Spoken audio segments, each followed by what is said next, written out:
Yo me llamo Antonio Lascano Araujo, soy profesor de tiempo completo en la Facultad de Ciencias, soy miembro del Colegio Nacional.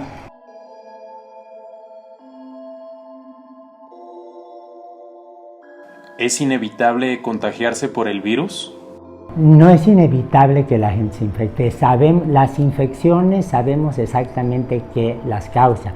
El coronavirus es un virus de una familia de virus de RNA que conocemos muy bien, que conocemos el por qué es patógeno y el que sabemos cómo evitarlo, cómo evitar el contacto, cómo evitar la infección.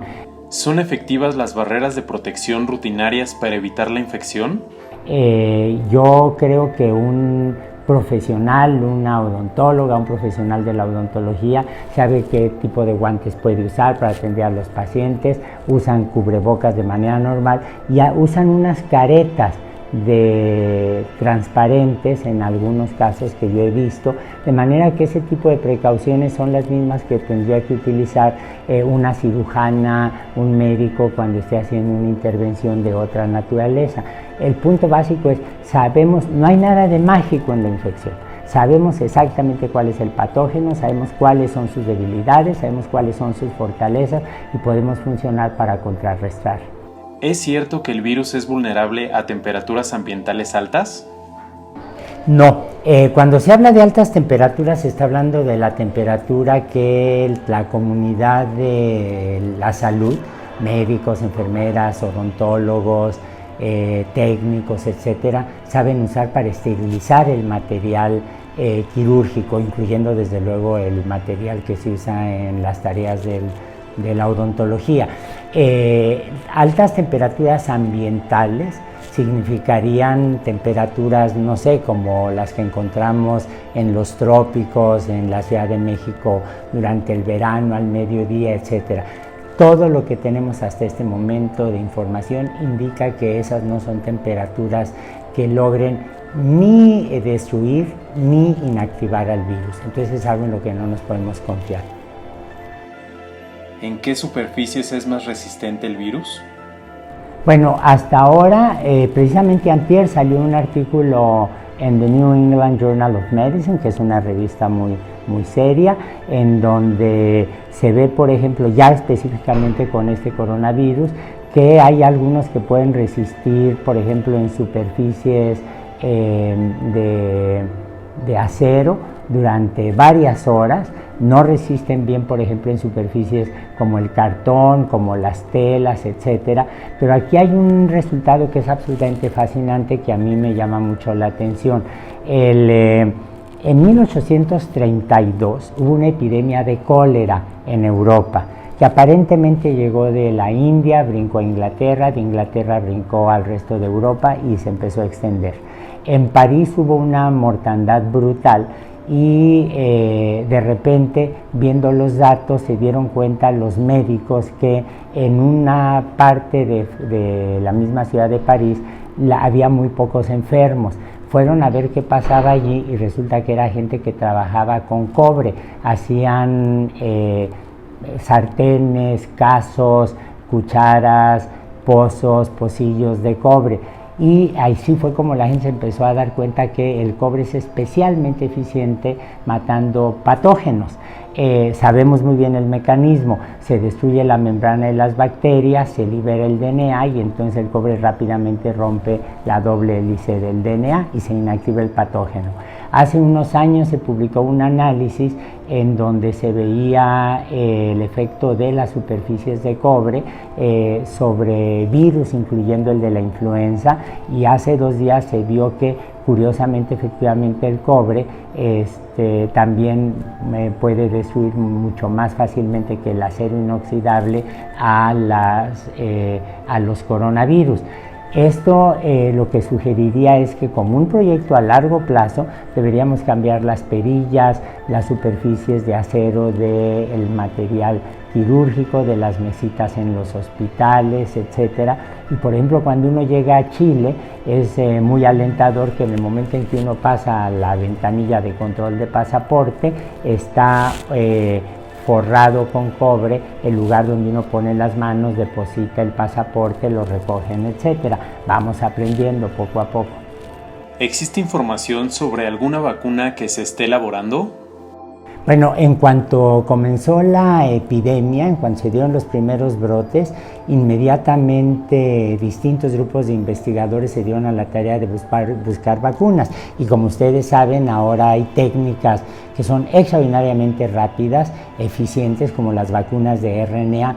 Hay muchas, yo creo que en este momento debe haber cerca de 100 grupos de investigación a nivel internacional que están buscando vacunas. El problema es que el descubrir la vacuna adecuada, implementar la producción, la distribución, etcétera, lo que requiere es pasar por una serie de ensayos para ver los efectos secundarios que pueda tener, por un lado, por otro lado, ver los problemas bioéticos, etcétera. Yo creo que lo más alentador en este momento es, por un lado, la comunidad científica, la comunidad médica que está buscando vacunas, los distintos esfuerzos muy diversos. Por otro lado, el hecho de que el virus es, aunque de RNA, relativamente estable. Y en tercer lugar, y esto es importante mencionarlo, el interés de la industria farmacéutica en producir una vacuna que la ven como un negocio que vale la pena. A esto hay que agregar la buena disposición de distintos gobiernos, de distintas organizaciones filantrópicas como la que coordinan Bill Gates y su esposa, para invertir dinero en un proyecto así, porque finalmente vivimos en un mundo donde lamentablemente la salud se ve en un contexto socioeconómico. ¿Las mujeres embarazadas son un grupo de riesgo? Bueno, se sabe que los grupos de riesgo son las personas con cardiopatías, los diabéticos, yo mismo soy diabético, las personas que estén inmunocomprometidas porque están sujetos a una quimioterapia o padecen VIH, etc. Estos casos son especialmente importantes cuando no están controlados.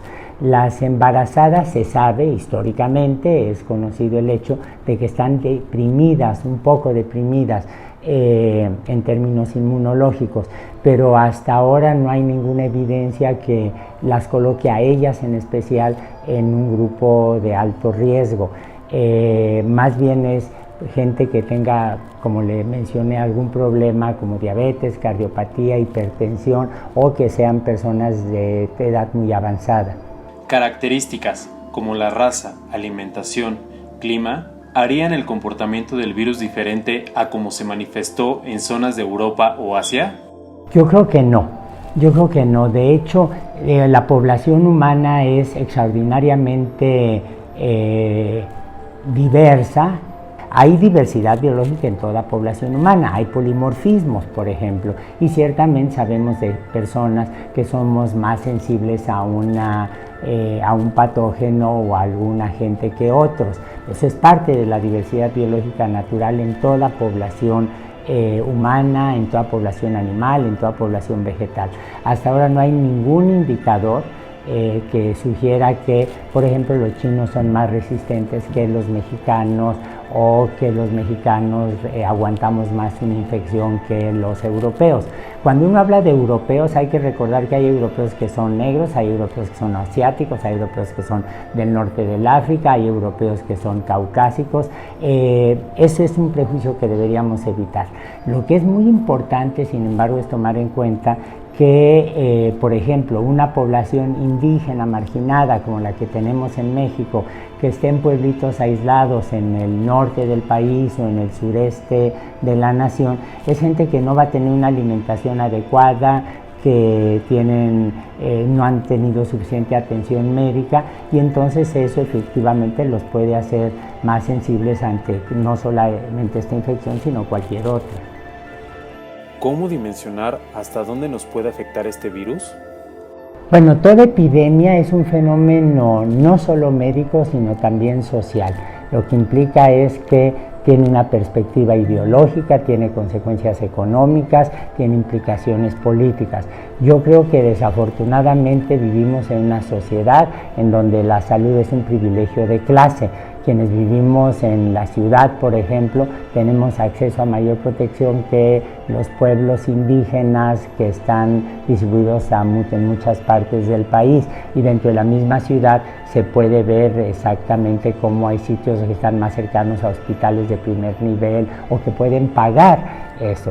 La epidemia va a tener consecuencias brutales en términos económicos, en términos sociales, pero yo espero que la gran lección que aprendamos es el decir, el reconocer cómo protegernos mejor y darnos cuenta que la salud es un derecho que todos tienen, absolutamente todos. Y créanme que aprecio, respeto mucho eso por divulgar, porque yo creo que eso es algo central en este momento para enfrentar adecuadamente la epidemia. Que Arte y Ciencia Odontológica esté haciendo esto me parece absolutamente admirable, y desde luego cuentan con mi apoyo y con el apoyo de todos los miembros de este laboratorio.